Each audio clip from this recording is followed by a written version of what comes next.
Bismillahirrahmanirrahim. Assalamualaikum warahmatullahi wabarakatuh.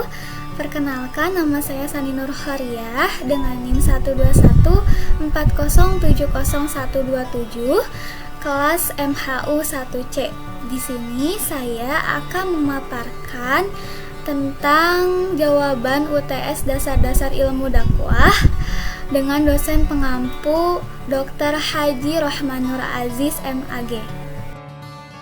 Dasar-dasar ilmu dakwah adalah ilmu yang membahas tentang bentuk-bentuk penyampaian ajaran Islam kepada seseorang atau sekelompok orang mengenai cara-cara bagaimana menarik umat manusia untuk menerima dan mengamalkan ajaran Islam secara kafah.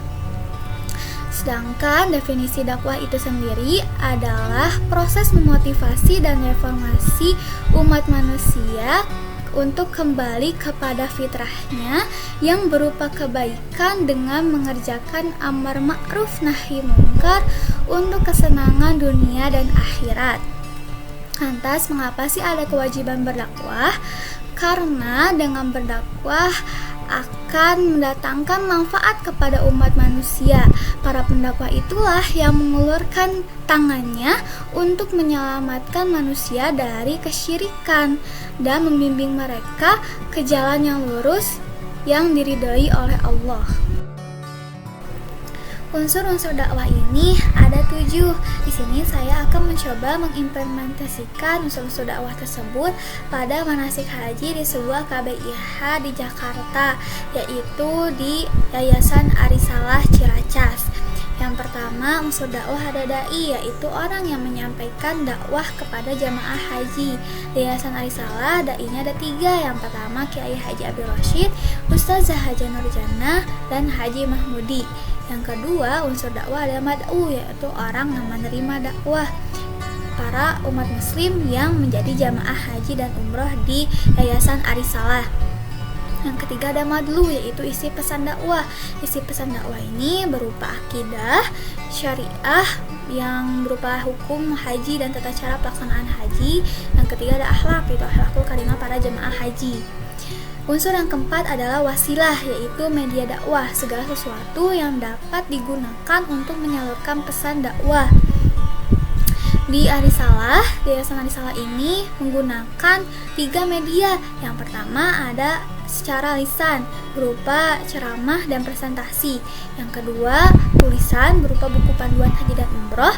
Yang ketiga, audio visual berupa sosial media dan CD yang berisi tentang pemaparan pelaksanaan bagaimana cara melaksanakan haji dan umroh gitu.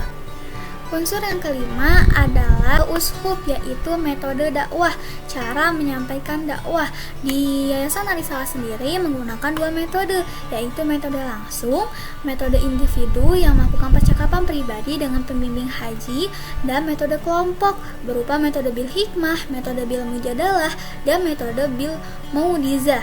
Yang kedua adalah metode tidak langsung dengan memberikan sarana buku panduan, CD, dan juga pengalaman para alumni di media sosial. Unsur yang keenam adalah asar, yaitu respon dakwah atau akibat dari pelaksanaan proses dakwah tersebut. Yang pertama, menambah pengetahuan para jemaah haji tentang makna ibadah haji. Dan yang kedua, menjadi paham akan gambaran kondisi yang akan dihadapi selama ibadah haji dan umrah tersebut. Unsur yang ketujuh adalah maqasid, yaitu tujuan dakwah. Tujuan dakwah dari manasik haji ini yang pertama mewujudkan jemaah haji yang mandiri. Yang kedua, membentuk mental para jemaah haji. Yang ketiga, memberikan dan mengarahkan tata cara ibadah haji yang benar sehingga dapat menjadi haji yang mabrur dan lain sebagainya. Ada 3 metode. Yang pertama, metode istinbat, yaitu pendekatan melalui Al-Quran dan As-Sunnah. Yang kedua, ada pendekatan ikhtibas, yaitu pendekatan melalui ilmu lain selain ilmu Islam sebagai pengokohan. Yang ketiga, ada metode istiqro, yaitu pendekatan melalui penelitian dari awal hingga menjadi sebuah produk. Ada 7 tahapan. Yang pertama dakwah nafsiyah, yaitu dakwah terhadap diri sendiri. Yang kedua ada dakwah fardiyah, yaitu dakwah terhadap interpersonal. Yang ketiga ada dakwah ahliyah, yaitu dakwah terhadap keluarga. Yang keempat ada dakwah fi'ah, yaitu dakwah terhadap komunitas kecil. Yang kelima ada dakwah hizbiyah, yaitu dakwah terhadap lembaga yang terorganisir. Yang keenam dakwah su'ubiyah wa qalbaiyah, yaitu dakwah terhadap suku, bangsa, dan negara. Yang ketujuh ada dakwah ummah, yaitu dakwah terhadap masyarakat umum yang jumlahnya banyak. Terima kasih, sekian pemaparan dari saya. Mohon maaf bila ada salah kata. Kebenaran hanya milik Allah dan kesalahan murni dari diri saya. Wassalamualaikum warahmatullahi wabarakatuh.